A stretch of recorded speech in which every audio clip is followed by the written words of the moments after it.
Last कुछ classes में हम लोगों ने क्या किया था तो वो आप देख ही रहे होंगे, रिवाइज भी कर रहे होंगे। लास्ट क्लास का मैं आपको जल्दी से बता देता हूं कि हम लोगों ने क्या किया था। लास्ट क्लास में एक्चुअली मैंने आपको इलेक्ट्रोमैग्नेटिक वेव्स या आप बोल सकते हो इलेक्ट्रोमैग्नेटिक रेडिएशंस के बारे में आप बोल सकते हो कि इंट्रोडक्शन दिया था, उनकी प्रॉपर्टीज के बारे में कुछ डिस्कशन हुआ था। एग्जैक्टली क्या होती हैं इलेक्ट्रोमैग्नेटिक वेव्स, कैसे बनती हैं, वो तो एक आप बोल सकते हो हायर स्टडीज का विषय है। That will be taught actually in higher classes, और वो भी अगर आप प्योर फिजिक्स परस्यू करोगे तो बेटा, अगर इंजीनियरिंग करोगे तो उसमें भी नहीं पढ़ाया जाता है, लेकिन हाँ अगर आप प्योर फिजिक्स परस्यू करोगे तो उसमें आपको शायद पढ़ाया जाए कि इलेक्ट्रोमैग्नेटिज्म मतलब इलेक्ट्रोमैग्नेटिक वेव्स, ईएम वेव्स बनती कैसे हैं। हम लोग लार्जली कंसर्न हैं उसकी प्रॉपर्टीज पे, तो हम लोगों ने उनकी प्रॉपर्टीज पढ़ी, इलेक्ट्रोमैग्नेटिक वेव्स की प्रॉपर्टी पढ़ी, कौन कौन सी वेव्स को इलेक्ट्रोमैग्नेटिक वेव्स बोलते हैं बेटा वो भी हम लोगों ने देखा, पूरा इलेक्ट्रोमैग्नेटिक स्पेक्ट्रम को हमने आपको बताया, और आपसे एक रिक्वेस्ट भी किया था, हाथ जोड़ के विनती की थी कि आप उस इलेक्ट्रोमैग्नेटिक स्पेक्ट्रम को जैसा क्रम में मैंने आपको बताया, जिस ऑर्डर में मैंने बताया इंक्रीजिंग वेवलेंथ के ऑर्डर में, उसी वेवलेंथ के ऑर्डर में आप प्लीज उसको याद रखिएगा। इसमें फिजिक्स का बहुत सारा पार्ट कवर हो जाएगा। मैं बताऊं आपको, अभी जो हम लोग एटॉमिक पढ़ रहे हैं ऑलमोस्ट पूरा मॉडर्न फिजिक्स इसमें कवर होता है, न्यूक्लियर फिजिक्स को छोड़ के। न्यूक्लियर फिजिक्स हम लोग यहां अभी नहीं कवर कर रहे हैं, ऑल्दो जब रेडियो एक्टिविटी चैप्टर पढ़ेंगे ना तो उसमें न्यूक्लियर फिजिक्स भी कवर हो जाएगा। तो ये पूरा फिजिक्स का जो मॉडर्न फिजिक्स वाला पार्ट है वो ऑलमोस्ट कवर हो जाएगा। आप एचसी वर्मा से पढ़ते हैं फिजिक्स, लार्जली मैंने देखा 95% स्टूडेंट्स के पास तो एचसीवी होती ही है, जो भी जेई या फिजिक्स ओलंपियाड्स की तैयारी करते हैं। तो फिजिक्स आपको एचसीवी जो फिजिक्स वाला है उसमें सेकेंड पार्ट में जो मॉडर्न फिजिक्स का पोर्शन है वो काफी कुछ मैं आपका यहां पे कवर करवा दे रहा हूं। आज हम लोग प्लैंक्स क्वांटम थ्योरी स्टार्ट करने वाले बच्चों, और फोटो इलेक्ट्रिक इफेक्ट का जस्ट इंट्रोडक्शन करेंगे, क्योंकि फोटो इलेक्ट्रिक इफेक्ट बहुत बड़ा टॉपिक है और वो आधे पौन घंटे में नहीं हो सकता, तो उसके लिए डेडिकेटेड लेक्चर मतलब फुल लेंथ लेक्चर हम लोग नेक्स्ट क्लास में लेंगे। लेकिन हाँ आज इंट्रोडक्शन आपको जरूर दे देंगे फोटो इलेक्ट्रिक इफेक्ट का, पूरा कंप्लीट डिस्क्रिप्शन हम लोग वेडनेसडे की क्लास में 5 PM पे करेंगे फोटो इलेक्ट्रिक इफेक्ट, ठीक है। So let us get started with Planck's quantum theory, है ना। तो मैं कहानी थोड़ी सी बता दूं इसके पहले आगे बढ़ूं। 1901 में मैक्स प्लैंक जर्मन साइंटिस्ट थे, 1901 में उन्होंने अपनी क्वांटम थ्योरी दी। जब मैक्स प्लैंक ने क्वांटम थ्योरी दी तो उसके पीछे का इतिहास ये है कि ब्लैक बॉडी रेडिएशन होता है। अब ब्लैक बॉडी रेडिएशन मैं यहां नहीं आपको बताने वाला हूं, वो फिजिक्स में आपको बताया जाएगा। ब्लैक बॉडी रेडिएशन को एक्सप्लेन करने के लिए मैक्स प्लैंक ने 1901 में अपनी क्वांटम थ्योरी दी थी, जो कि आगे हम लोग डिस्कस करने वाले हैं। अब हुआ यह था कि मैक्स प्लैंक ने जब ये थ्योरी दी तो मैक्स प्लैंक के सामने एक्चुअली एक प्रॉब्लम था। अब आप इस चीज को शायद ज्यादा अच्छे से अप्रिशिएट कर पाओगे। जैसे आपके सामने बच्चे एक प्रॉब्लम है और आपसे बोला जाए कि चलो उसको उसका आंसर बताओ, उसका आंसर आपको मालूम है लेकिन उसका सॉल्यूशन बताओ। आंसर आपको मालूम है, प्रॉब्लम भी मालूम है, लेकिन मैं आपसे बोल रहा हूं कि उसका सॉल्यूशन, उस आंसर तक कैसे पहुंचेंगे वो एक सॉल्यूशन दो। मैक्स प्लैंक के सामने भी कुछ ऐसी ही प्रॉब्लम थी। ब्लैक बॉडी रेडिएशन का एक ग्राफ था, एक प्रॉब्लम थी, उसका फाइनल आंसर भी हमें ऑब्जर्वेशन पता है, आंसर पता है, लेकिन ऐसा ग्राफ क्यों ऑब्टेन करते हैं या ऐसा रिजल्ट क्यों मिल रहा है, उसका एक प्रोसीजर बनाना था जो कि रेगुलर या बोल सकते हो क्लासिकल फिजिक्स से नहीं आ पा रहा था। क्लासिकल फिजिक्स सक्सेसफुल नहीं था उस ब्लैक बॉडी रेडिएशन के ग्राफ को एक्सप्लेन करने में। तो मैक्स प्लैंक ने एक ऐसा सॉल्यूशन बनाया जिससे वो ग्राफ बहुत शानदार तरीके से एक्सप्लेन हो रहा है। लेकिन मैं आपको बताऊं, ये कुछ वैसे ही है जैसे आपने एक क्वेश्चन का सॉल्यूशन तो बना दिया, लेकिन अब आपको भी फील नहीं आ रहा, आपको लग रहा कि ठीक है मैंने मैथमेटिकली सॉल्व तो कर लिया है लेकिन मजा नहीं आई। तो मैक्स प्लैंक को भी कुछ ऐसा था, मजा नहीं आई। मजा नहीं आने का मतलब मैक्स प्लैंक ने मैथमेटिकली एक चीज ले तो आए, मैथमेटिकली एक चीज को उन्होंने प्रूव कर दिया या एस्टेब्लिश कर दिया, बट दैट वाज मैथमेटिकल। समझ रहे हैं आप, मैथमेटिकल टूल से एक चीज को ले आए वो, लेकिन उनको खुद भी एहसास नहीं था Until 1905, जब तक कि आइंस्टीन ने उस थ्योरी को अपने फोटो इलेक्ट्रिक इफेक्ट में यूज नहीं किया, तब तक मैक्स प्लैंक को भी नहीं अंदाजा था कि मैक्स प्लैंक ने, उन्होंने कितनी बड़ी चीज डिस्कवर कर ली है, एक्चुअली कितना बड़ा एक थ्योरी दी है जो कि पूरी एक फिजिक्स की, आप बोल सकते हो एक नई फिजिक्स की फाउंडेशन है। So let's get started. Max Planck's quantum theory क्या है? और एक चीज और है, 1901 में ये जर्मन साइंटिस्ट थे। मैं बता दूं 1900 से लेके 1930 या 40 तक जर्मनी ने ऐसे साइंटिस्ट दिए वर्ल्ड को, आप बोल सकते हो जो लीडिंग साइंटिस्ट थे, जो बेस्ट साइंटिस्ट थे उस समय के। और जर्मनी का बहुत तेजी से एवोल्यूशन आगे हुआ। इन्हीं साइंटिस्ट के बदौलत जर्मनी बहुत तेजी से आगे बढ़ के आया, क्योंकि जो भी बेस्ट साइंटिस्ट थे, जो भी वर्ल्ड के बेस्ट माइंड्स थे साइंटिफिक कम्युनिटी के अंदर, वो जर्मन्स थे। और फिर क्या हुआ कि 35 से 40 के बीच में बहुत सारे जर्मन साइंटिस्ट का यूएस में, आप बोल सकते हो हिटलर के समय में एक तरह से माइग्रेशन हो गया। हिटलर के कारण माइग्रेशन होने के कारण वहां अमेरिका को भी काफी फायदा हुआ इन साइंटिस्ट के बदौलत। तो आज जो हम लोग देखते हैं इतनी प्रोग्रेस यूएस की साइंस के फील्ड में, वो एक्चुअली इन साइंटिस्ट के कारण था जो कि जर्मनी से माइग्रेट करके गए थे। चलो स्टार्ट करते हैं।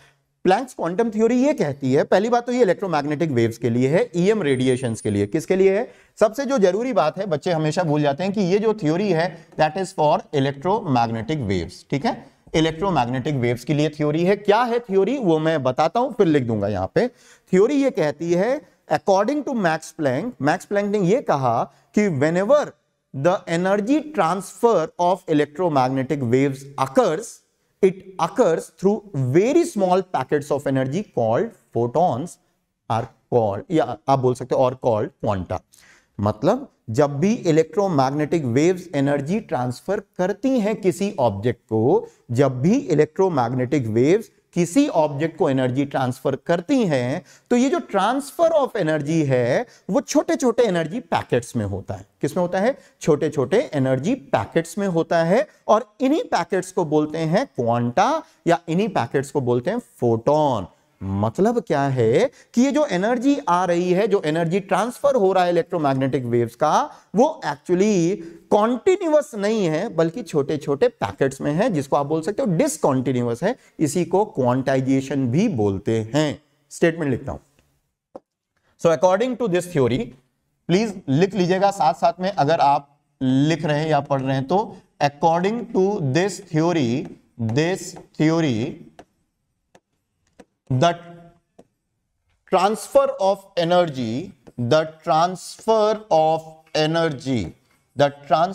of energy by EM radiations, electromagnetic radiations या waves आप बोल सकते हो, electromagnetic radiations occurs through very small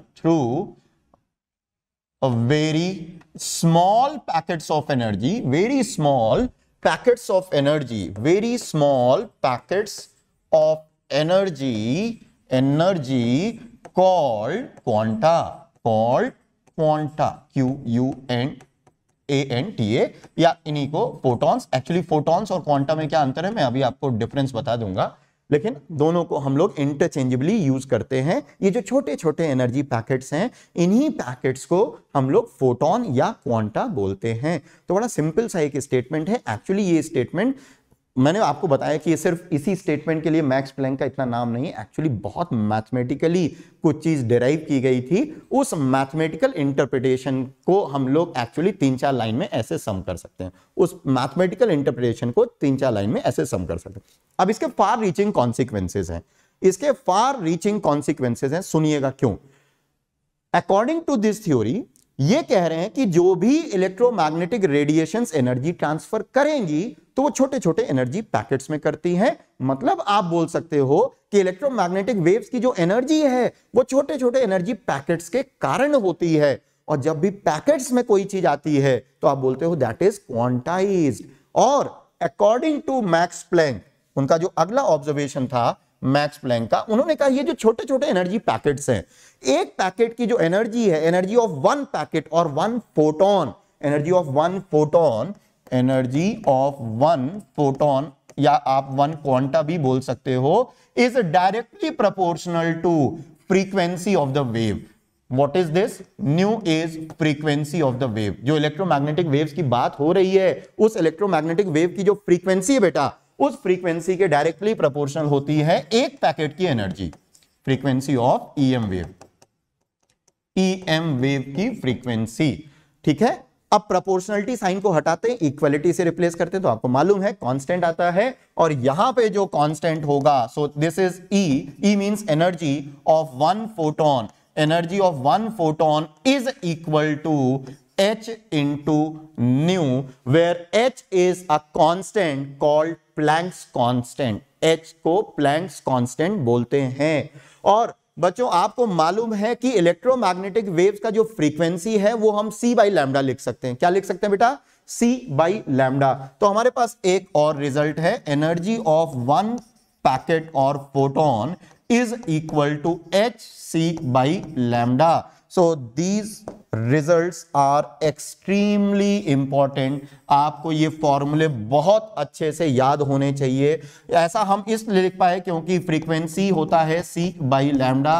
ये चीज याद रखिएगा, these फॉर्मूले आर वेरी वेरी इंपॉर्टेंट, बहुत इंपॉर्टेंट है। ठीक है बेटा, ये एक पैकेट की एनर्जी है, या आप बोल सकते हो एक क्वांटा या एक फोटोन की एनर्जी है। अब डिफरेंस क्या होता है फोटोन और क्वांटम में, वो भी देख लेते हैं। मैक्स प्लैंक को खुद भी नहीं मालूम था कि एक्चुअली वो क्या बोल रहे हैं। उनको हमेशा जीवन भर ये लग रहा था, जब तक कि आइंस्टीन 5-6 सालों तक तो उनको ऐसा लगा कि मैंने, ठीक है, मतलब अंदर से जो सेटिस्फैक्शन आना चाहिए ना, उनको लगता था कि ठीक है, मैंने किसी प्रॉब्लम का मैथमेटिकल सॉल्यूशन दे दिया है, मैंने किसी प्रॉब्लम का मैथमेटिकल सॉल्यूशन दे दिया है। मैक्स प्लैंक को हमेशा ये लगता था, लेकिन वो एक्चुअली क्या चीज है, उसका जो फील होता है, उसका जो सोल है, उसका जो क्रक्स है, वो उनको तब तक नहीं पता चला जब तक कि वो यूज नहीं हो गया फोटो इलेक्ट्रिक इफेक्ट में। चलो बेटा एक चीज और, अब यहां क्वांटा और फोटोन का जिक्र है तो दोनों में अंतर समझ लो। ये जो छोटे छोटे एनर्जी पैकेट्स हैं उनको क्या बोल रहे हैं? क्वांटा। और आपको मालूम है कि हम इलेक्ट्रोमैग्नेटिक वेव्स की बात कर रहे हैं। क्या आपको याद है कि कौन कौन सी वेव्स को इलेक्ट्रोमैग्नेटिक वेव्स बोलते हैं? कौन कौन सी वेव्स को इलेक्ट्रोमैग्नेटिक वेव्स बोलते हैं? आपको याद है क्या? पूरा एक स्पेक्ट्रम था बेटा, अगर आपको याद हो बेटा, गामा रे से हमने शुरू किया था, gamma ray, X ray, ultraviolet, फिर विजिबल, विजिबल के बाद इंफ्रारेड, माइक्रोवेव, रेडियो वेव और लॉन्ग रेडियो वेव्स। ये सभी क्या हैं बच्चे? इलेक्ट्रोमैग्नेटिक वेव्स हैं। इसका मतलब ये जितनी भी वेव्स हैं, सबकी जो एनर्जी होती है वो छोटे छोटे पैकेट्स में होती है। सबके जो सभी एनर्जी वेव, सभी जो एनर्जी है छोटे छोटे पैकेट्स में होती है। तो इन सभी पैकेट्स को क्या बोलते हैं? ये जो पैकेट्स हैं छोटे छोटे, इनको क्या बोलते हैं? क्वांटा। लेकिन यदि वो पैकेट विजिबल रीजन का है, मतलब विब्योर वाले सेक्शन का है, तो उसको हम एक स्पेशल नाम दे देते हैं फोटोन। मतलब आप बोल सकते हो कि फोटोन एक सबसेट है क्वांटा का। क्वांटा तो एक जनरल टर्म हो गया एनर्जी पैकेट का। अब अगर वो क्वांटा विजिबल स्पेक्ट्रम का है, अगर वो विजिबल लाइट का क्वांटा है, एनर्जी पैकेट है, तो उसको हम एक एक्स्ट्रा नाम दे देते हैं फोटोन। लेकिन generally photon is more popular, तो हम लोग इंटरचेंजेबली यूज करेंगे। केमिस्ट्री में बहुत स्ट्रिक्ट हम लोग, पहले भी बोल चुका हूं मैं कि केमिस्ट्री में बहुत रिजिड हम लोग नहीं होते हैं। कहीं पे फोटोन लिखा है लेकिन वो विजिबल में नहीं फॉल कर रहा है तो कोई इश्यू नहीं, कोई लड़ाई झगड़ा नहीं करना है। ठीक है, हम समझेंगे कि एक्चुअली एनर्जी पैकेट की बात हो रही। ये एक पैकेट की एनर्जी है बच्चे, ये एक पैकेट की एनर्जी है कितनी? hc बाई लैम्डा या h न्यू। यहां पे कुछ यूजफुल रिजल्ट्स हैं वो भी मैं लिख दूंगा। लेकिन अगर मान लो ऐसे n packets of energy transfer होते हैं, सपोज एक पैकेट की एनर्जी तो hc बाई लैम्डा या h न्यू है, लेकिन मान लो ऐसे n पैकेट्स ट्रांसफर होते हैं, तो जो टोटल एनर्जी ट्रांसफर होगी बेटा, जो टोटल एनर्जी ट्रांसफर होगी, टोटल एनर्जी जो ट्रांसफर होगी, टोटल एनर्जी, इसको मैं ई टोटल लिख रहा हूं, ई टोटल। ठीक है, ई टोटल को मैं लिखूंगा n into H nu, n into H nu, या इसी को मैं ऐसे भी लिख सकता हूं बेटा, n into H C by lambda. ये this is E total, E total. यहां n क्या है बच्चे? यहां n क्या है? Number of photons, number of photons। n is actually here, n is number of incident photons, number of photons जो कि incident है, number of photons। और n की वैल्यू एक पॉजिटिव इंटीजर होनी चाहिए। मतलब n की वैल्यू क्या हो सकती है बच्चे? यहां n की वैल्यू हो सकती है 1 2 3 4 up till anything, up till infinite, it can be anything बेटा, but n should be a positive integer, n should be a positive integer. आप इसको लिखो, फिर मैं अगले पेज पे आपको बताता हूं कि एक्चुअली यही क्वांटाइजेशन ऑफ एनर्जी है। This is quantization of energy. आप इसको लिखो, फिर मैं आगे आपको बताता हूं। This is quantization of energy. चलो आगे बढ़ते हैं। आगे बढ़ते हैं और इस चीज का मैं आपको सिग्निफिकेंस समझाता हूं कि ये कितनी बड़ी चीज है और एक्चुअली यही क्वांटाइजेशन ऑफ एनर्जी है। चलिए नेक्स्ट पेज पे चलेंगे।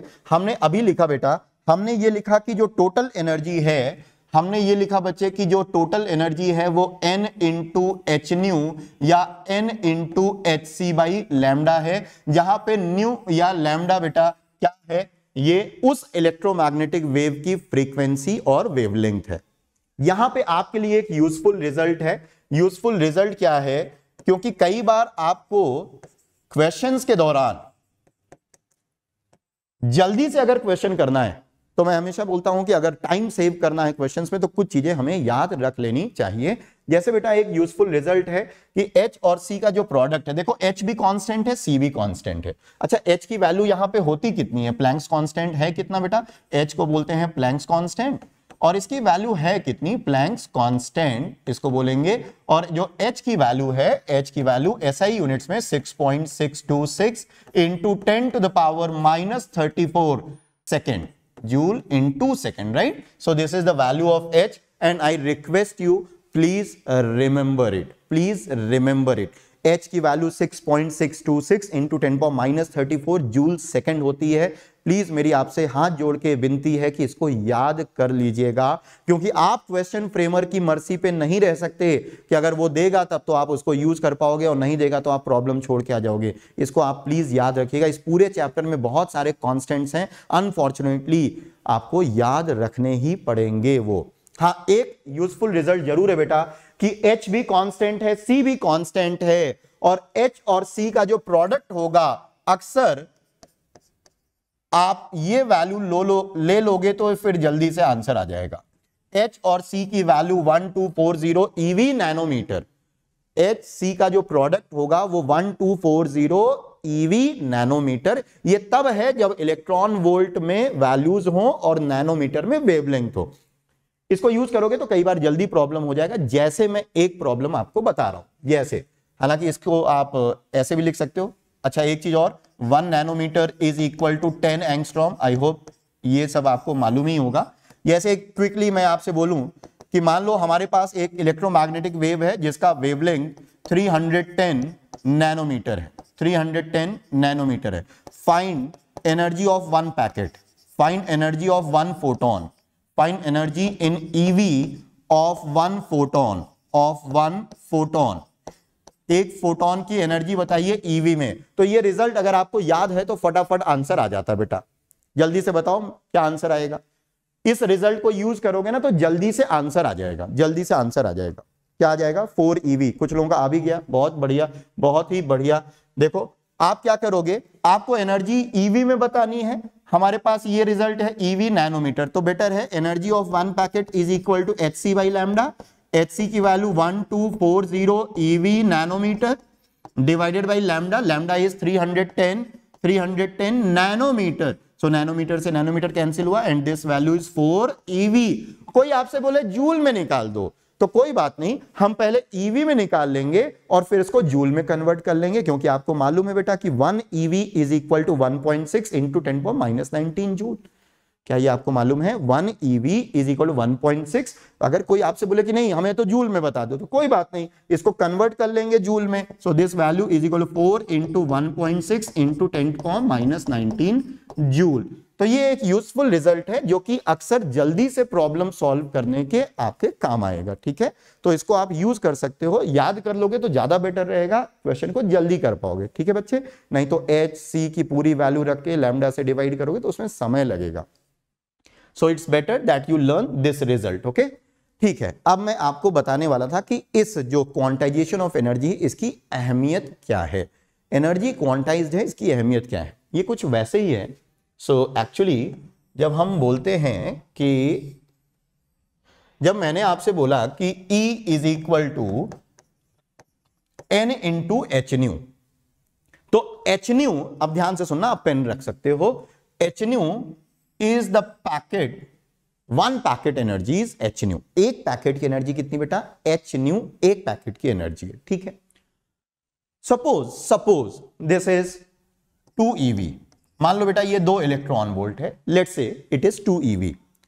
तो अब आप समझो कि जब ये ये वाली वेव जिसका h न्यू 2 eV है, जब ये वाली वेव किसी को एनर्जी ट्रांसफर करेगी, जब ये वाली वेव किसी को एनर्जी ट्रांसफर करेगी तो कितनी कितनी एनर्जी ट्रांसफर कर सकती है? सुनना, जब वो किसी को एनर्जी ट्रांसफर करेगा तो जो टोटल एनर्जी ट्रांसफर हो सकता है, या तो एक पैकेट एनर्जी देगा, अगर एक पैकेट एनर्जी ट्रांसफर होगा सो दैट इज 2 eV, अगर एक पैकेट एनर्जी ट्रांसफर होगा तो 2 eV है।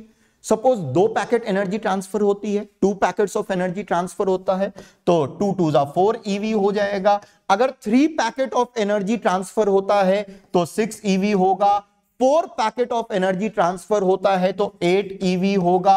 आप समझ रहे हैं? मतलब क्या है कि जो भी एनर्जी ट्रांसफर इस वेव के द्वारा होगी वो 2 के इंटीजर मल्टीपल्स में होगी, वो 2 के इंटीजर मल्टीपल्स में होगी। और जब कोई क्वांटिटी कुछ फिक्स नंबर्स ही अडॉप्ट कर पाती है तो उस क्वांटिटी को हम लोग बोलते हैं कि वो क्वांटाइज्ड है, उस क्वांटिटी को हम क्या बोलते हैं? क्वांटाइज्ड है। आप समझ रहे हैं? ये मैंने पहले भी बोला था, चार्ज के क्वांटाइजेशन जब हम लोगों ने डिस्कस किया था मिल्कन ऑयल ड्रॉप एक्सपेरिमेंट में, जब मैंने बोला था चार्ज क्वांटाइज्ड है, तो क्वांटाइजेशन शब्द का मतलब क्या है? जब कोई क्वांटिटी कुछ फिक्स नंबर्स ही एज्यूम कर पाए तो इसका मतलब वो क्वांटिटी क्वांटाइज्ड है। जैसे इस व्यवस्था में अगर ये वाली वेव है तो क्या वो 1.75 eV का एनर्जी ट्रांसफर कर सकती है? अगर मैं आपसे बोलूं कि ये वेव है, क्या वो 1.75 eV का एनर्जी ट्रांसफर कर सकता है? तो आप बोलोगे नहीं कर सकता है, क्योंकि 1.75 2 का इंटीजर मल्टीपल नहीं है,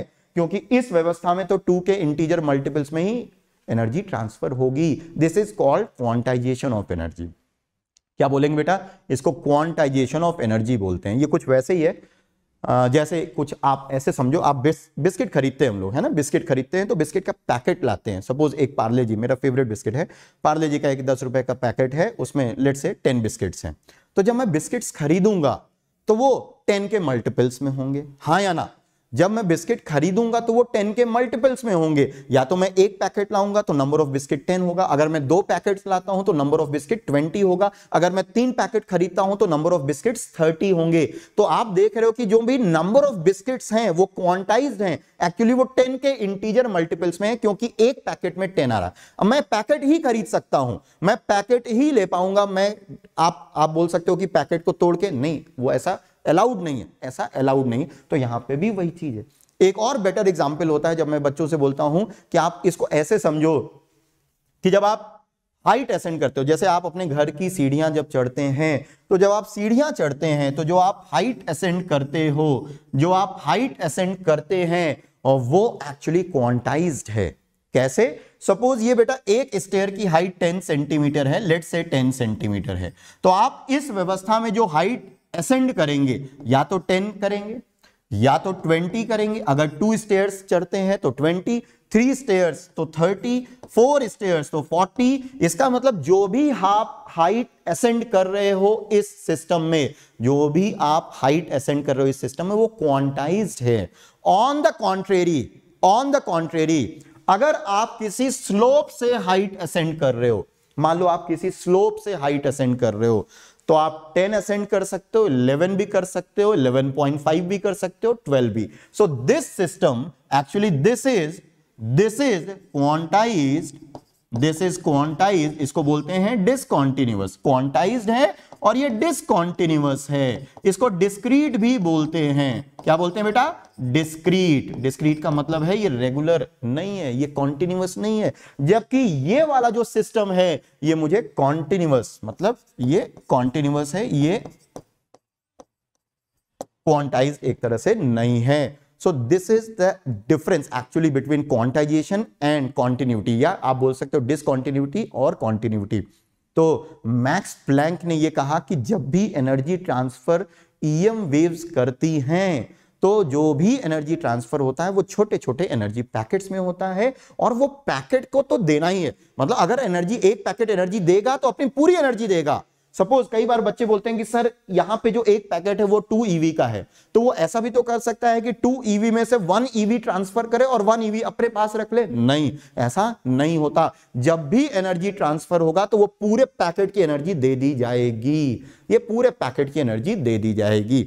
हमेशा ध्यान रखना, एक पूरा पैकेट का एनर्जी ही जाता है। ऐसा नहीं हो सकता कि वो पैकेट बोले कि ठीक है थोड़ी सी एनर्जी मैं इसको देता हूं, थोड़ा अपने पास रख के बचा लेता हूं, ऐसा नहीं होता है। ठीक है, चलो चलो, तो this is quantization of energy of electromagnetic wave.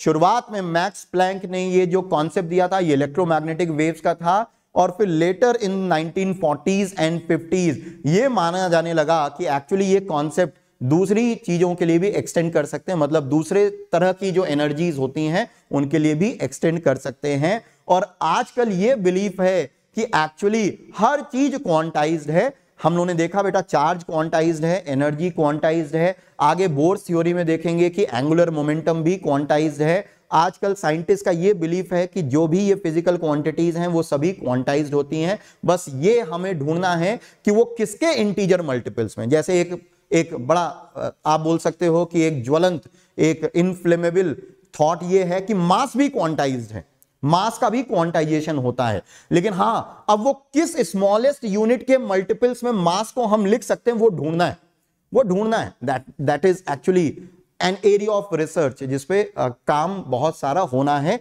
अगर ये फिलॉसफी सही है कि मास भी क्वांटाइज्ड है, तो साइंटिस्ट की एक फिलॉसफी है कि ये चीजें क्वांटाइज्ड होती हैं, और अब वो क्वांटाइजेशन किसके टर्म्स में होगा वो ढूंढा जाना बाकी है। ठीक है, चलो मैं नेक्स्ट पेज पे चलूंगा और कुछ सिंपल एग्जांपल्स आपको देता हूं जिससे आप इस चीज को समझ पाओ। कुछ इस पे अच्छे क्वेश्चन है बेटा, मैं चाहूंगा कि आज की क्लास में आप उन अच्छे क्वेश्चंस को करो और प्लीज आंसर टाइप करें, एक्टिवली पार्टिसिपेट करें।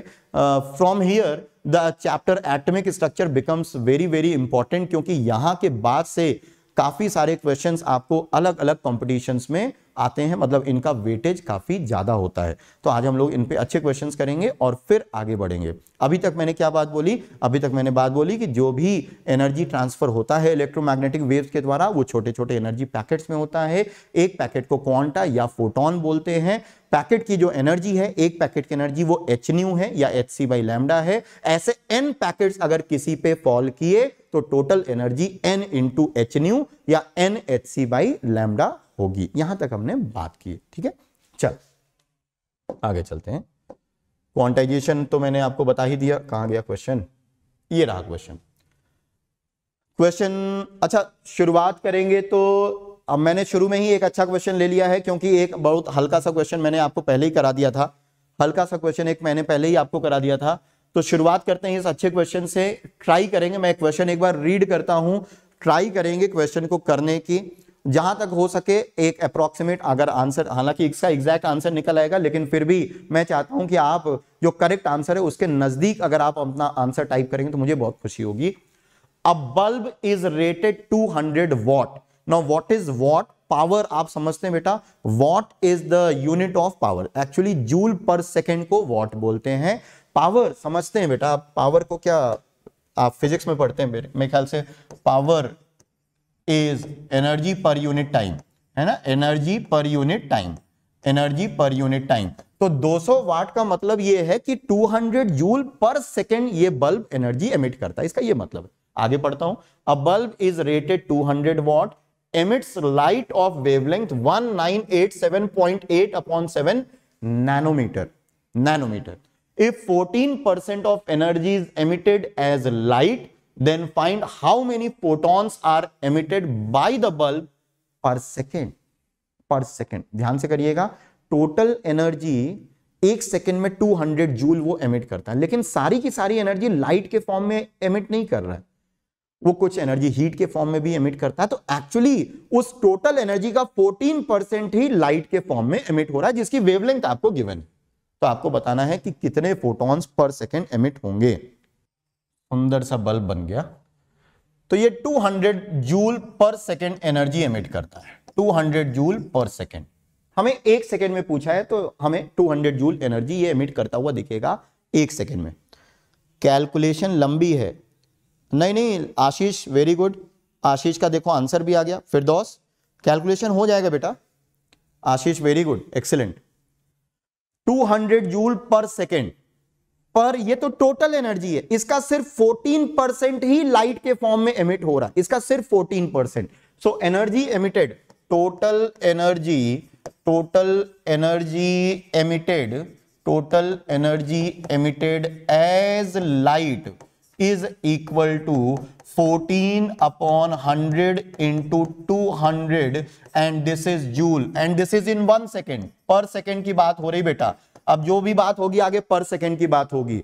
सो this is 28 joule. 28 joule per second energy light के फॉर्म में ये बल्ब एमिट कर रहा है. बाकी एनर्जी आप बोलोगे कहां, तो बाकी हीट के फॉर्म में एमिट कर रहा होगा, क्योंकि हमसे जो बोला है उसके हिसाब से चल रहे हैं. तो 14% तो इतना ही आने वाला है. Now this is the total energy, और इस टोटल एनर्जी में मान लो n पैकेट्स ऑफ एनर्जी हैं, n फोटॉन्स हैं. So this total energy is equal to n into hc by lambda. Total energy 28 joule. SI units में ही सब चीजें रखते हैं. n number of packets, number of photons. h की value बेटा 6.626 इंटू 10 टू द पावर -34.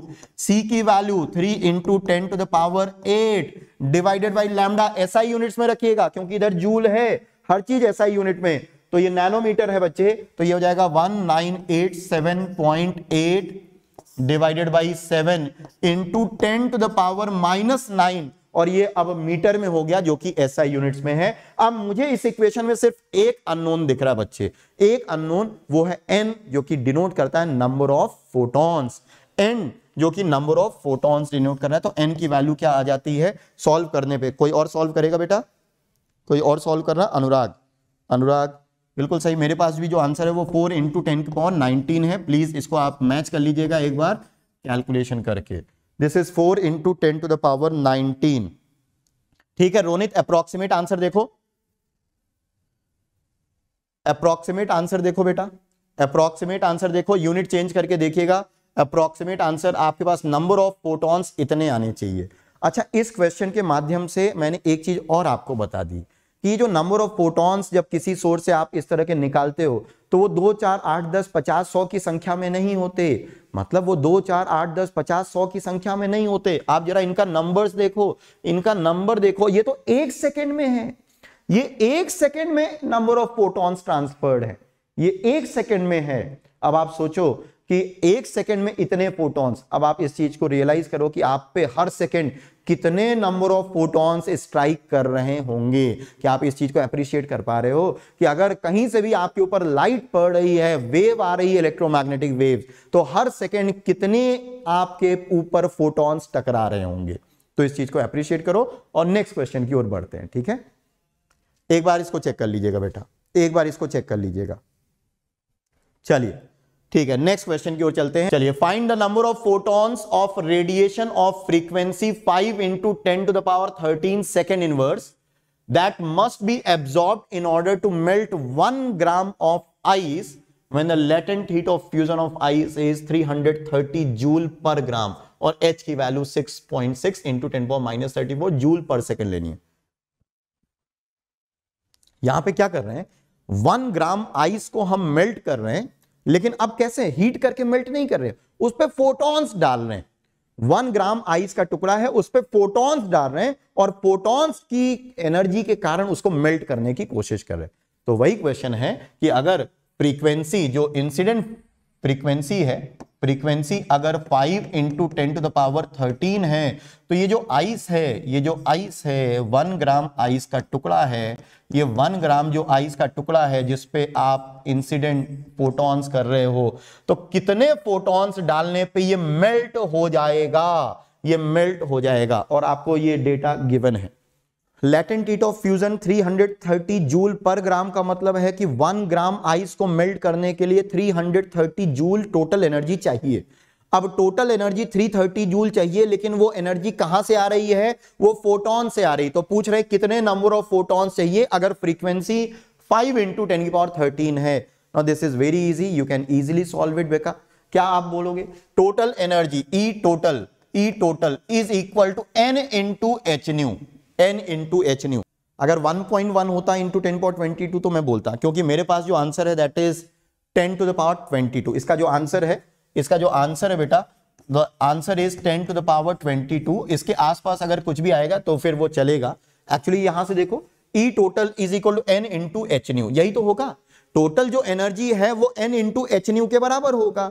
अब टोटल एनर्जी 1 ग्राम आइस को मेल्ट करने के लिए कितनी चाहिए? 330 जूल। जूल मतलब एसआई यूनिट्स यूज कर रहे हैं, ये 330 जूल है। नंबर ऑफ फोटॉन्स हमें पता करने हैं। H की वैल्यू बच्चे 6.6 इंटू 10⁻34। याद रखिएगा जो क्वेश्चन में H की वैल्यू गिवन है वही हमें लेनी है, 6.626 नहीं ले सकते थे। प्लीज समझना इस चीज को, क्योंकि अगर आप ये गलती करते हो तो आप ICHO का पेपर दे रहे हो या जेई मेंस जेई एडवांस का पेपर में आजकल न्यूमेरिकल टाइप क्वेश्चंस आते हैं जहां डेसिमल के 2 प्लेस तक आंसर सही देना होता है, और अगर आप अपने मन से वैल्यू लेके और फिर आंसर निकालो तो गलत माना जाएगा। क्वेश्चन में अगर कोई डेटा दिया हुआ है तो उसी को यूज करना है, नहीं दिया हुआ है तो जो आपने याद कर रखा उसको यूज कर सकते हो। लेकिन अभी तो 6.6 इंटू 10⁻34 और फ्रीक्वेंसी बच्चे कितनी है? 5 इंटू 10 की पावर 13, 5 इंटू 10⁻13। तो यहां से जो नंबर ऑफ इंसिडेंट फोटॉन्स हो जाएंगे वो 330 डिवाइडेड बाई 6.6 इंटू 5 इंटू 10⁻34 और 13 कितना आ जाएगा? -31 शायद, -31। चेक करो बेटा, ये सॉरी -31 नहीं 21, ये गलती हो गई, 21। n की वैल्यू हो जाएगी 330 अपॉन 6.6 इंटू 5 इंटू 10 की पावर 21 यहां से, और ये मेरे ख्याल से इजिली ये तो पूरा 33 आ रहा है, एग्जैक्टली 10 की पावर 22 आ रहा है बेटा, एग्जैक्टली 10 की पावर 22 आ रहा है। इसके नंबर्स कुछ इस तरह से हैं कि एग्जैक्टली 10 की पावर 22 आ रहा है बेटा, इसमें कोई अप्रोक्सीमेट का जरूरत नहीं है, एग्जैक्टली 10 की पावर 22 आ रहा है बच्चे, इसमें कोई अप्रोक्सीमेशन की जरूरत नहीं है, एग्जैक्टली यहां पे 10 आ जाएगा एंड दिस इज 10 की पावर 22, एग्जैक्ट आंसर आ रहा है, एग्जैक्ट आ रहा है 10 की पावर 22। चलो अगला क्वेश्चन करेंगे। इसमें अगर आपसे गलती हुई तो उसको सुधारने का और गोल्डन अपॉर्चुनिटी मैं दे रहा हूं आपको नेक्स्ट क्वेश्चन में।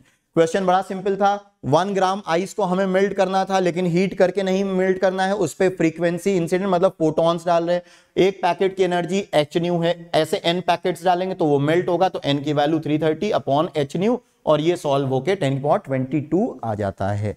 चलिए नेक्स्ट क्वेश्चन की ओर चलते हैं, ये क्वेश्चन करो, बढ़िया क्वेश्चन है और ऐसा क्वेश्चन आ चुका है NSE/JS में लेवल 2 में। A certain dye absorbs 4000 angstrom and fluoresces. Fluoresces का मतलब emits होता है, fluoresces का मतलब emits होता है। So a certain dye absorbs 4000 angstrom and fluoresces at 5000 angstrom. These being wavelengths of maximum absorption that under given conditions 40% of the absorbed energy is emitted. जितनी energy absorb हो रही उसका 40% ही वो डाई एमिट कर। अब बच्चे पूछते हैं कि डाई क्या है, तो डाई कोई भी सब्सटेंस है, उससे हमें मतलब नहीं, एक सब्सटेंस है डाई, एक्चुअली कलरिंग सब्सटेंस होते हैं पर उसको आप भूल जाओ। हमारे पास एक सब्सटेंस है, उसको ऐसे समझो, हमारे पास एक सब्सटेंस है, यहां पे डाई है, कोई बात नहीं, वो एब्जॉर्ब कर रहा है 4000 एंगस्ट्रॉम और एमिट करता है 5000 एंगस्ट्रॉम का पैकेट, ठीक है। और यह भी बोला गया है कि 40% of absorbed energy is emitted, मतलब जो एनर्जी एमिट हो रही है वो एब्जॉर्ब का 40% ही हो रही है। Then calculate the ratio of the number of quanta emitted to number of quanta absorbed, मतलब आपको रेशियो बताना है नंबर ऑफ फोटॉन्स जो एमिट हो रहे हैं टू नंबर ऑफ फोटॉन्स जो एब्जॉर्ब हो रहे हैं। ध्यान रखना, जो एनर्जी एमिट हो रही है मतलब जो टोटल एनर्जी एमिट हो रहा है, जो टोटल एनर्जी एमिट हो रहा है, total energy emitted is 40% of absorbed energy, right. तो अब गौर से करो बेटा, ध्यान से करो, ये एक पैकेट की वेवलेंथ है, मतलब एक फोटोन का वेवलेंथ है, और यहां से एमिट होने वाले एक फोटोन का वेवलेंथ है।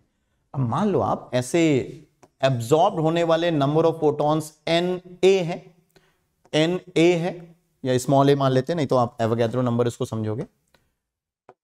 NA है, स्मॉल a, ये टोटल एब्जॉर्ब फोटॉन्स है, ये टोटल फोटॉन्स एब्जॉर्ब्ड है, टोटल फोटॉन्स एब्जॉर्ब्ड, ठीक है। और ये NE मान लेते हैं, ये क्या है बेटा, total photons emitted, total photons emitted, right. अब करो क्वेश्चन को, तो हमें पता क्या करना है, NE अपॉन NA का रेशियो पता करना है। आपको बताना क्या है एक्चुअली, NE अपॉन NA का ये जो रेशियो है ये आपको बताना है। क्वेश्चन ये है बेटा, अभी क्या है, टोटल एनर्जी एमिटेड, एक पैकेट की energy hc by lambda, lambda ये है एमिट होने वाली एनर्जी, ऐसे कितने पैकेट्स, NE, तो total energy emitted is NE into hc by lambda, lambda is 5000, मैं यूनिट चेंज नहीं कर रहा हूं क्योंकि यूनिट दोनों तरफ कैंसिल होने वाली है, 5000 एंगस्ट्रॉम ही रहने दो, इसको एंगस्ट्रॉम ही रहने दो, ठीक है, is equal to 40% of absorb energy, 40%। Total energy जो एब्जॉर्ब हो रही है वो एक पैकेट की एनर्जी कितनी है, hc बाई लैम्डा, जहां लैम्डा ये है, और ऐसे कितने पैकेट्स एब्जॉर्ब हो रहे हैं, Na, so this is Na into hc by lambda, lambda here is 4000 angstrom, इसीलिए मैंने यूनिट चेंज नहीं की थी क्योंकि यूनिट तो कैंसिल होने वाली बेटा, ये कैंसिल हो गई। आपको निकालना है Ne upon Na, Ne upon Na is equal to 5000, ये भी कैंसिल करो ना सब, तो 3, so this is 5 into 40 by 100 divided by 4 तो गया 5 by 10, 1 by 2, 1 by 2 is 0.5, 1 by 2 is 0.5, आसान था ना, आसान था कि नहीं था। अगले क्वेश्चन की ओर बढ़ते हैं, बहुत बढ़िया क्वेश्चन है, और इसमें मुझे एक चीज आपको, चलो क्वेश्चन पढ़ते हैं फिर आपको मैं बताता हूं कि इस क्वेश्चन को करने का आसान तरीका क्या है, लेकिन अच्छा क्वेश्चन है। The reaction between H2 and Br2 to form HBr in presence of light, तो एक्चुअली क्वेश्चन ये बात हो रही है, ये कह रहे हैं कि H2 और Br2 के बीच में जो रिएक्शन होती है, H2 प्लस Br2 के बीच में रिएक्शन होती है लाइट की प्रेजेंस में, तो लाइट की प्रेजेंस मतलब फोटॉन्स की प्रेजेंस में एक्चुअली HBr बनता है, तो ये प्रोडक्ट बनता है। इज इनिशिएटेड, ध्यान से सुनना, is initiated by the photo decomposition of Br2 into bromine atoms, bromine atoms, तो ये एक्चुअली फोटोकेमिकल रिएक्शन है। फोटोकेमिकल रिएक्शन क्या होती है, वो रिएक्शंस जो फोटोन के कारण होती है, फोटॉन्स का मतलब जो लाइट की प्रेजेंस में होती है। देखो कोई भी रिएक्शन कराने के लिए आपको बॉन्ड्स तोड़ने पड़ते हैं, पुराने बॉन्ड्स टूटते, नए बॉन्ड्स बनते। अब पुराने बॉन्ड्स तोड़ने के लिए हमें एनर्जी चाहिए होती है, वो एनर्जी आप किसी भी फॉर्म में दे सकते हो। यदि हम वो एनर्जी लाइट के फॉर्म में देते हैं, मतलब फोटॉन्स के फॉर्म में देते हैं, तो ऐसी रिएक्शंस को बोलते हैं फोटोकेमिकल रिएक्शंस। क्या बोलेंगे बेटा, फोटोकेमिकल रिएक्शंस, क्योंकि इन रिएक्शंस का कारण फोटॉन्स हैं, ठीक है। अब यही बोला जा रहा है कि ब्रोमीन को, Br2 को अगर आपको ब्रोमीन में तोड़ना है तो इसको लाइट की मदद से तोड़ते हैं, ठीक है, bye absorption of light. The bond dissociation of energy, bond dissociation energy of Br2 is 192 kilojoule पर मोल, 192 किलोजूल पर मोल। What is the longest wavelength in angstrom of the photon that would initiate the reaction? चलो answer, और आपको ये data use कर सकते हो अपने क्वेश्चन को इजी बनाने के लिए, अपने क्वेश्चन को इजी बनाने के लिए ये डेटा यूज कर सकते हो। ब्रोमीन का जो बॉन्ड तोड़ रहे हो, तो बॉन्ड को तोड़ने के लिए जो एनर्जी, बॉन्ड एनर्जी जो होती है, बॉन्ड एनर्जी है क्या, डिसोसिएशन एनर्जी क्या है, ये जो दिया हुआ है, ये क्या चीज है, और वो भी पर मोल दिया हुआ। पर मोल का मतलब है एक मोल बॉन्ड्स को तोड़ने के लिए, ब्रोमीन के 1 मोल ऑफ बॉन्ड्स को तोड़ने के लिए जो एनर्जी चाहिए दैट इज 192 किलोजूल। एक मोल का मतलब एक बॉन्ड को नहीं, एक बॉन्ड को नहीं, बल्कि 1 मोल ऑफ बॉन्ड्स को तोड़ने के लिए। चलो मैं एक काम करता हूं, इसको मैं बताता हूं, आप प्लीज ध्यान से सुनो कि क्या हो रहा है। आप प्लीज बहुत गौर से सुनिएगा कि एग्जैक्टली क्या हो रहा है। सुनिए क्या हो रहा है बेटा, ब्रोमीन और ब्रोमीन के बीच में ये रहा बॉन्ड है ना, ब्रोमीन मॉलिक्यूल के बीच बॉन्ड है। इस बॉन्ड को हमें तोड़ना है, इस बॉन्ड को हमें तोड़ना है। बॉन्ड को तोड़ कैसे रहे हैं, इस पे वेवलेंथ या फोटोन डाल के, इस पे क्या डाल रहे हैं, इसके फोटोन डाल रहे, फोटोन। तो एक फोटोन डालने पे एक बॉन्ड टूटता है, एक फोटोन डालने पे एक बॉन्ड तोड़ रहा है, ठीक है। अब ये जो फोटोन डाल रहे हैं इसकी वेवलेंथ हमें बतानी ताकि ये बॉन्ड टूट जाए, और इस बॉन्ड की बॉन्ड एनर्जी कितनी है 192 किलोजूल पर मोल, 192 किलोजूल पर मोल। ये तो एक मोल के बॉन्ड को तोड़ने के लिए एनर्जी है। हमें तो एक बॉन्ड से मतलब है, एक मोल बॉन्ड्स नहीं, हमें तो एक बॉन्ड को तोड़ने के लिए। तो अगर 1 मोल बॉन्ड्स के लिए बॉन्ड एनर्जी दी हुई है तो आप एक बॉन्ड के लिए भी निकाल सकते हो। कैसे निकाल सकते हो बेटा, एक बॉन्ड के लिए कैसे निकाल सकते हो एनर्जी? बहुत ईजी है, इसको Na से डिवाइड करो, इसको Na से डिवाइड करो, और किलो जूल है। ईवी में अगर आपको बताना है, सपोज ईवी का रिजल्ट दिया हुआ है, सब चीज दिया हुआ है, तो एक्चुअली हम इस रिजल्ट को यूज करेंगे। क्या मैं 196 किलो जूल पर मोल को 96 से डिवाइड करने के बाद, 96 से डिवाइड करने के बाद इसको मैं ऐसे लिख सकता हूं, ईवी पर बॉन्ड, ईवी पर बॉन्ड लिख सकता हूं। मतलब 1 बॉन्ड को तोड़ने के लिए, 1 बॉन्ड को तोड़ने के लिए जो मुझे एनर्जी चाहिए वो इतने इलेक्ट्रॉन वोल्ट चाहिए, वो इतने इलेक्ट्रॉन वोल्ट चाहिए। ये इस रिलेशन से मैंने, आप बोलोगे सर ये तो ईवी पर एटम है, पर बात वही है, यहां एटम वाली बात नहीं, या तो मुझे एक बॉन्ड को तोड़ना है तो ईवी पर bond. So this is actually 2 EV पर बॉन्ड। एक बॉन्ड को तोड़ने के लिए मुझे कितनी एनर्जी चाहिए? 2 इलेक्ट्रॉन वोल्ट की। ये एनर्जी कहां से आएगी? एक पैकेट से। Now this 2 EV should be equal to Hc by lambda, Hc by lambda, और Hc की वैल्यू भी दे रखी है। So this is equal to 2 EV is equal to 1240 EV nanometre divided by lambda. अब लैम्डा भी किस में आएगा? नैनोमीटर में। ईवी से ईवी कैंसिल हुआ और लैम्डा की वैल्यू यहां से आ जाती है 620 नैनोमीटर या 6200 angstrom. And this is my final answer, this is my final answer. इस क्वेश्चन में मैं आपका ध्यान एक चीज की तरफ ले जाना चाहूंगा, और मेरा आपसे क्वेश्चन होगा कि वो टर्म क्यों लिखा है, वो क्यों लिखा है, ये वर्ड क्यों लिखा है। मुझे कोई बताएगा क्या कि लॉन्गेस्ट वेवलेंथ क्यों लिखा है? क्या मुझे कोई ये बताएगा कि लॉन्गेस्ट वेवलेंथ का क्या सिग्निफिकेंस है? आंसर तो यही है, आंसर तो मेरा यही है, यही मेरा आंसर है बेटा, लेकिन लॉन्गेस्ट वेवलेंथ क्यों लिखा है? कोई मुझे समझाएगा इस चीज को कि लॉन्गेस्ट वेवलेंथ क्यों लिखा है? अगर ये वर्ड नहीं होता, ध्यान से सुनना बेटा, अगर ये वर्ड नहीं होता, अभी आपने ये आंसर निकाला है, ये बिल्कुल सही है, लेकिन मान लो ये वर्ड नहीं होता और मैं आंसर बोलता 600 नैनोमीटर।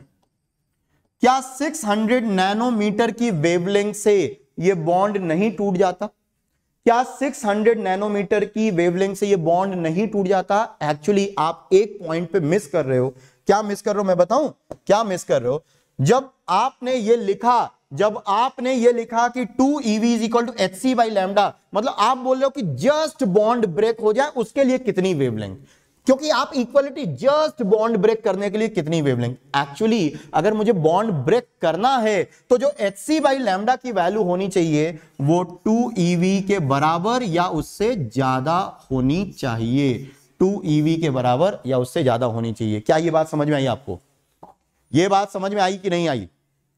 अगर आपको बॉन्ड ब्रेक करना है तो एक पैकेट की जो एनर्जी होगी वो बॉन्ड एनर्जी के बराबर या उससे ज्यादा होनी चाहिए।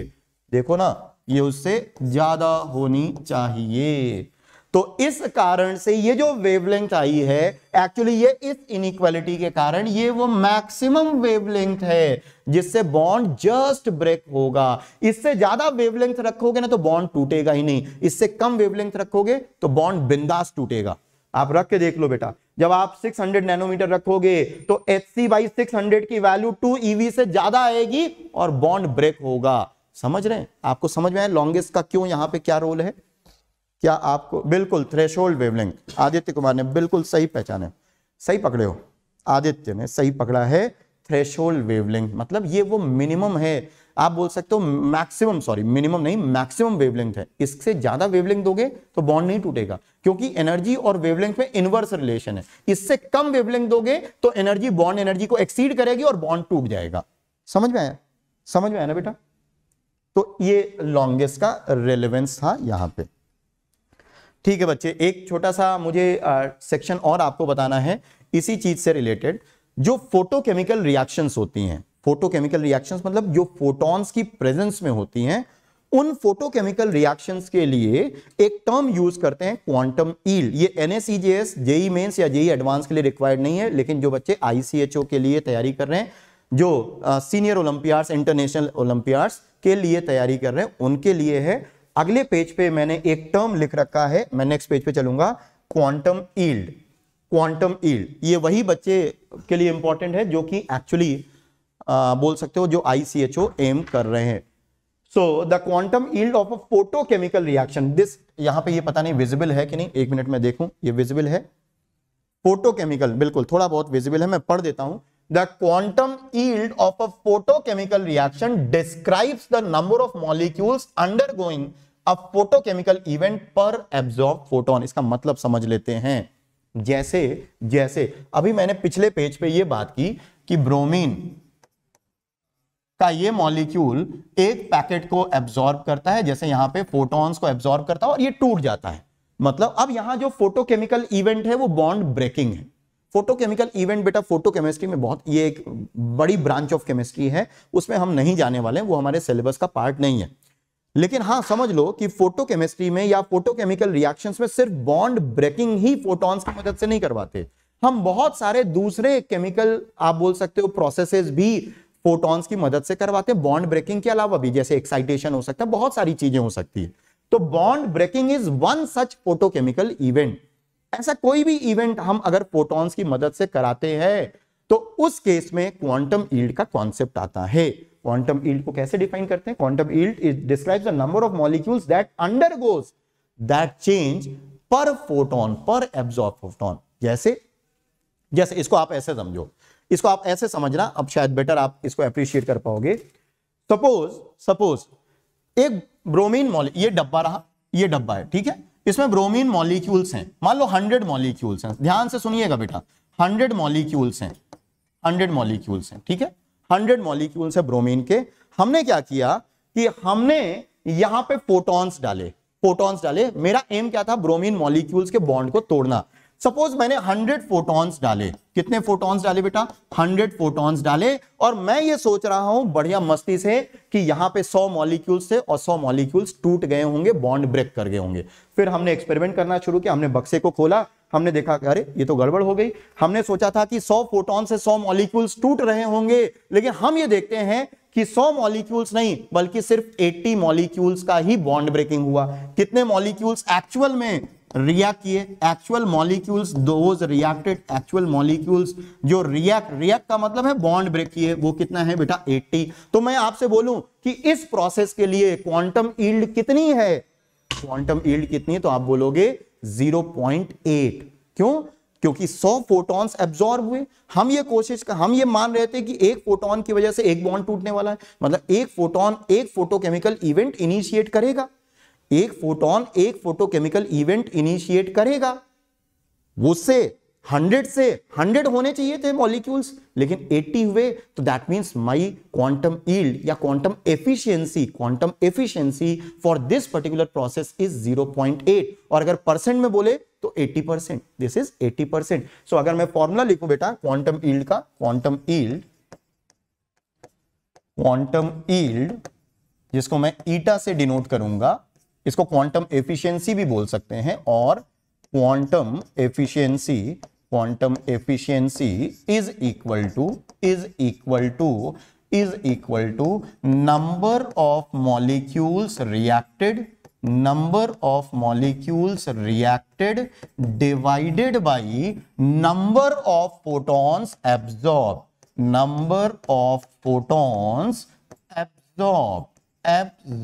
Right? So this is the formula for quantum yield. ये फ्रैक्शन में आएगा बच्चे, और अगर आपको परसेंट में चाहिए तो आपको मालूम है क्या करना है, इसी एक्सप्रेशन को बेटा किससे मल्टीप्लाई करना है? 100 से। किससे मल्टीप्लाई करना बच्चे? 100 से मल्टीप्लाई करना है इसी एक्सप्रेशन को, अगर आपको परसेंट में चाहिए तो ये उन बच्चों के लिए इंपॉर्टेंट था जो कि जेई एडवांस में तो अपन बोल सकते हैं शायद आए, मुझे नहीं भरोसा है कि इससे कुछ आएगा, लेकिन हाँ ICHO के लिए आएगा, क्योंकि ICHO में फोटोकेमिस्ट्री से रिलेटेड थोड़े बहुत कभी कभी क्वेश्चंस आए हुए हैं, तो ये इंपॉर्टेंट है। ठीक है बेटा, चलो तो हम लोगों ने मैक्स प्लैंक की जो क्वांटम थ्योरी थी वो बहुत अच्छे से डिटेल में डिस्कस कर ली, उससे रिलेटेड जो भी अच्छे अच्छे क्वेश्चन है वो कर लिए। अब हमारा जो अगला टॉपिक है जो कि आप थंबनेल में देख रहे थे, फोटो इलेक्ट्रिक इफेक्ट, मैं उसको स्टार्ट करने जा रहा हूं। आज सिर्फ उसके इनिशियल पॉइंट्स बताऊंगा फोटो इलेक्ट्रिक इफेक्ट के, और नेक्स्ट क्लास में फोटो इलेक्ट्रिक इफेक्ट को डिटेल में डिस्कस करना है।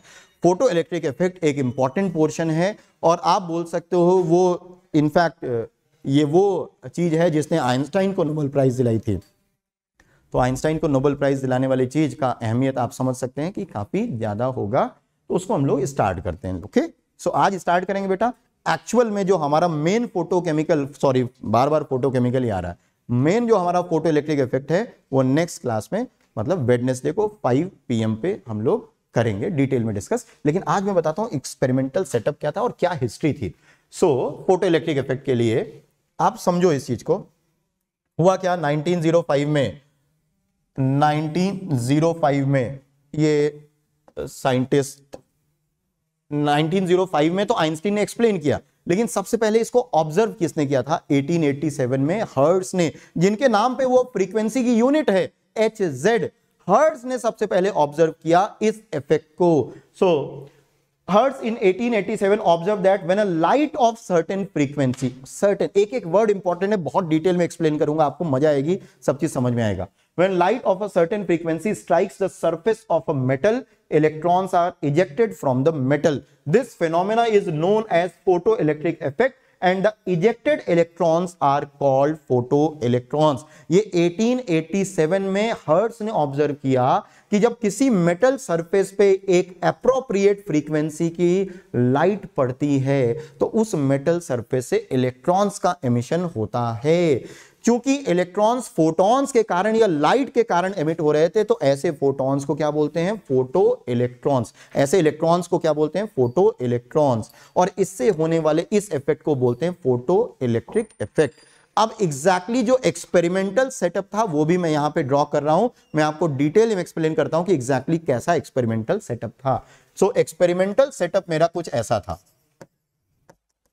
एक्सपेरिमेंटल सेटअप एक इवैक्यूएटेड ट्यूब थी, एक इवैक्यूएटेड ग्लास ट्यूब कुछ इस तरह से। Almost there was a vacuum, although we can not attain perfect vacuum, लेकिन ऑलमोस्ट वैक्यूम पंप से जितना मैक्सिमम आप एयर बाहर निकाल सकते हो उतना कर सकते हो। अंदर वैक्यूम लाइक कंडीशन है, और इन वैक्यूम लाइक कंडीशंस में 2 मेटल प्लेट इंसर्ट की गई हैं, 2 मेटल प्लेट इंसर्ट की गई हैं एज इलेक्ट्रोड्स। ये 2 मेटल प्लेट हैं बेटा, जो कि एक एक्सटर्नल बैटरी से कनेक्टेड हैं, और इस तरह से ये पूरा अरेंजमेंट था। This was the experimental setup. ये ग्लास ट्यूब है बच्चे, ये ग्लास ट्यूब है, यहां पे ग्लास ट्यूब है। ये वोल्टामीटर है जो कि इन दोनों सरफेस के अक्रॉस वोल्टेज मेजर करेगा। ये पैरेलल में हमेशा आप पढ़ोगे शायद, या हो सकता है पढ़ भी चुके हो। वोल्टामीटर को हम लोग पैरेलल में कनेक्ट करते हैं। और ये बेटा अमीटर है, अमीटर इस सर्किट में करंट को मेजर करेगा।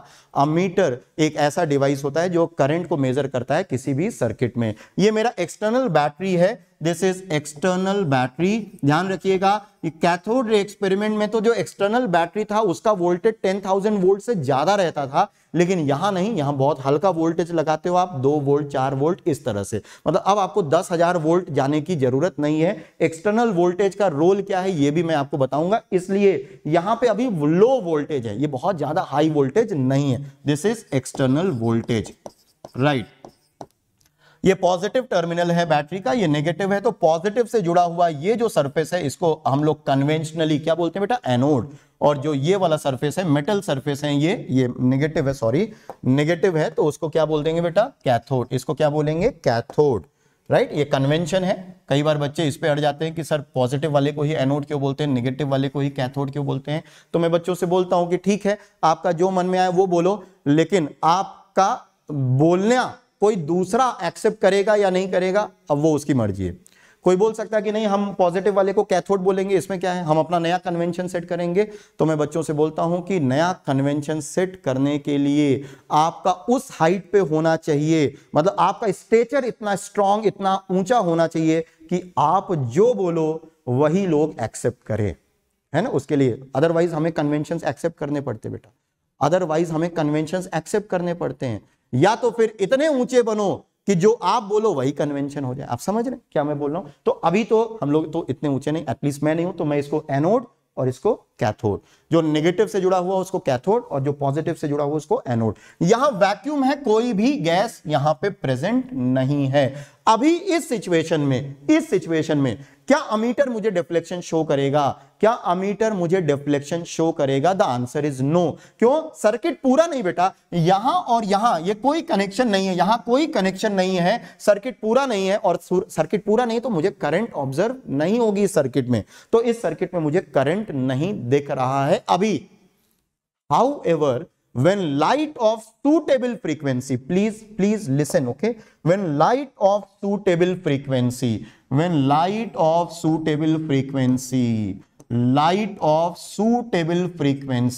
this is light of suitable word बहुत जरूरी है।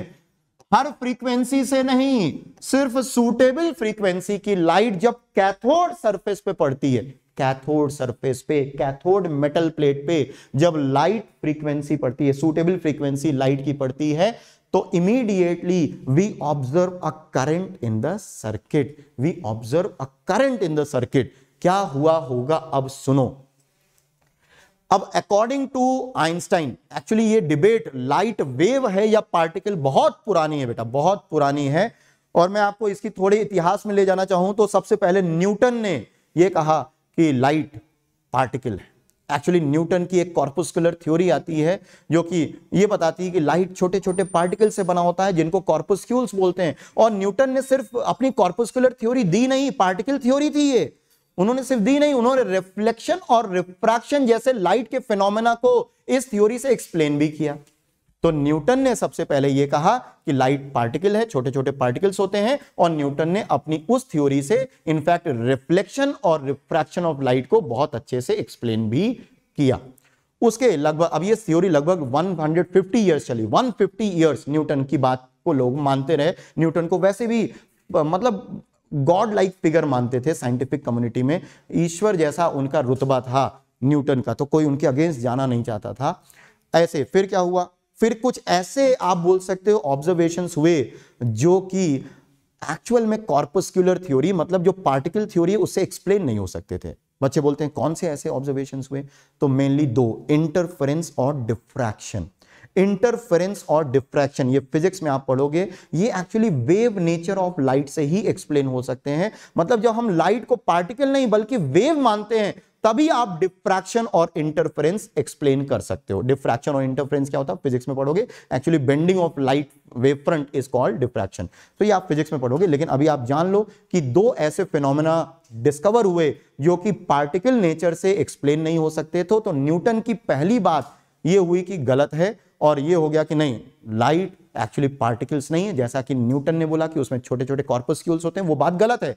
न्यूटन की पहली बात किसी ने बोली कि गलत है, और फिर एक नया वेव नेचर ऑफ लाइट आ गया कि भैया लाइट क्या है, वेव है, लाइट वेव है। ये बढ़िया चला, लगभग 100 साल ये भी चला।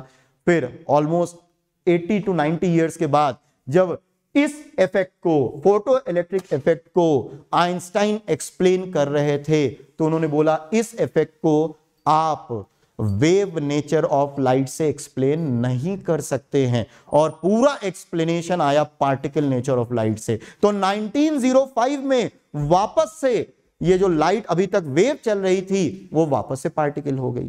1913 में प्रॉपरली एक बैठक की, एक कॉन्फ्रेंस करना पड़ा कि लाइट का है क्या नेचर, लाइट का नेचर, क्योंकि सब लोग लड़ रहे थे, कोई बोल रहा था वेव है, कोई बोल रहा था नहीं पार्टिकल है, कोई कह रहा था अगर पार्टिकल है तो बताओ डिफ्रैक्शन कैसे एक्सप्लेन करोगे, तो कोई दूसरा बोल रहा था कि अच्छा अगर वेव है तो बताओ ये कैसे एक्सप्लेन करोगे। तो इस पे लड़ाई चल रही थी। तो ये हुआ 1913 में एक बैठक हुई, ये हुआ कि भाई लड़ते नहीं, इसमें एक काम करते हैं, एक म्यूचुअल अंडरस्टैंडिंग पे पहुंच जाते हैं। Light has dual nature, light has dual nature, light का दोहरा चरित्र है। दोहरा चरित्र का मतलब है light has particle nature as well as wave nature. ये कंसेंसस बना 1913 में। उसके 10 साल बाद द फेमस डी ब्रॉगली, उन्होंने ये कहा कि ऐसा किसी कंसेंसस की जरूरत ही नहीं है, क्योंकि every moving object can behave as a wave, क्योंकि फिर एक कॉन्सेप्ट ही आ गया वेव पार्टिकल डुअलिटी का, कि जो भी पार्टिकल मूव करता है उसके अंदर वेव नेचर होता ही है। तो फिर ये बहस एक तरह से शांत हो गई कि लाइट पार्टिकल है या वेव है। एक्चुअली लाइट दोनों है, कुछ फेनोमेना पार्टिकल नेचर से एक्सप्लेन होते हैं और कुछ फेनोमेना वेव नेचर से एक्सप्लेन होते हैं।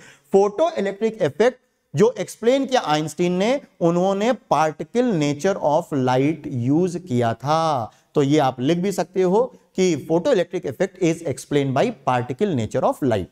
सुनो क्या हुआ, तो ये इफेक्ट कैसे हुआ होगा, इसमें छोटे छोटे एनर्जी पैकेट्स हैं। ये एनर्जी पैकेट्स क्या हो रहे होंगे, ये एनर्जी पैकेट्स इस मेटल सरफेस पे गिर रहे होंगे। इलेक्ट्रोमैग्नेटिक वेव्स हैं तो छोटे छोटे एनर्जी पैकेट्स हैं।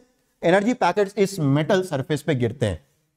मेटल सरफेस पे मौजूद इलेक्ट्रॉन्स उन पैकेट की एनर्जी को एक्सेप्ट करके मेटल से बाहर आ जाते हैं। जो मेटल का बाइंडिंग फोर्स है, जो अट्रैक्शन फोर्स है, उसको ओवरकम करके बाहर आ जाते हैं। तो इस सरफेस में मौजूद जो इलेक्ट्रॉन्स है बच्चे, वो इलेक्ट्रॉन्स बाहर आ गए इस पैकेट की एनर्जी को एब्जॉर्ब करके, मतलब फोटॉन्स की एनर्जी को एक्सेप्ट करके इलेक्ट्रॉन्स सरफेस से बाहर आ गए। इलेक्ट्रॉन्स पे नेगेटिव चार्ज होता है, इन्हीं इलेक्ट्रॉन्स को बच्चे फोटो इलेक्ट्रॉन्स बोलते हैं। इन्हीं इलेक्ट्रॉन्स को फोटो इलेक्ट्रॉन्स बोलते हैं। इन इलेक्ट्रॉन्स पे नेगेटिव चार्ज है, इस पे पॉजिटिव, प्लेट पे पॉजिटिव चार्ज है। Electrons under the influence of this external electric field attraction ये मूव करना शुरू करते हैं और electrons, stream of electrons starts moving towards this surface. Stream of electrons start moving towards this surface. Circuit पूरा होता है, इलेक्ट्रॉन्स इस सर्किट में ऐसे मूव कर रहे हैं। तो कन्वेंशन ये है, अगेन कन्वेंशन ये है कि इलेक्ट्रॉन्स के मूवमेंट के अपोजिट करंट का डायरेक्शन मानते हैं। तो यदि इलेक्ट्रॉन्स ऐसे मूव कर रहे हैं तो करंट ऐसे होगी। इस करंट को फोटो करंट बोलते हैं। मैं इसको IP से डिनोट करता हूं, IP से डिनोट करता हूं। This is photo current. So what is IP? IP is photo current. Photo current, right, photo current. इस प्लेट को एनोड बोलते हैं, एनोड। इसको कलेक्टर प्लेट भी बोलते हैं, कलेक्टर प्लेट, कलेक्टर प्लेट। इसको कैथोड बोलते हैं बेटा, इसको कैथोड बोलेंगे। और कैथोड को एमिटर प्लेट भी बोलते हैं, एमिटर प्लेट भी बोलते हैं। तो ये पूरा एक्सपेरिमेंटल सेटअप था। ध्यान रखिएगा, जब तक लाइट नहीं पड़ रही थी कोई करंट ऑब्जर्व नहीं हुआ था। हां, सिर्फ जब सूटेबल फ्रीक्वेंसी की लाइट इस कैथोड पे पड़ती है तो इलेक्ट्रॉन्स का एमिशन होता है, जिनको फोटो इलेक्ट्रॉन्स बोलते हैं। और इस सर्किट में आप एक करंट देखते हो जिसको हम लोग फोटो करंट बोलते हैं। और इस पूरे फिनोमेना को क्या बोलते हैं बेटा? Photo electric effect. Photo electric effect इसको ऑब्जर्व किया था 1887 में हर्ट्ज ने। लेकिन इसका पूरा जो एक्सप्लेनेशन है वो वेव नेचर ऑफ लाइट से नहीं दे पाते हैं, उसको आइंस्टाइन ने एक्सप्लेन किया था 1905 में। ठीक है बेटा, तो अब आज की क्लास में यहीं पे एंड करूंगा। इसके आगे का जो भी पोर्शन है ये तो एकदम बेसिक मैंने आपको एक्सपेरिमेंटल सेटअप बताया। अब exactly photo electric effect explain कैसे होगा, उसमें क्या क्या टर्म्स आते हैं बेटा, वो सब हम लोग पढ़ेंगे नेक्स्ट क्लास में। ठीक है बच्चों, थैंक यू सो मच।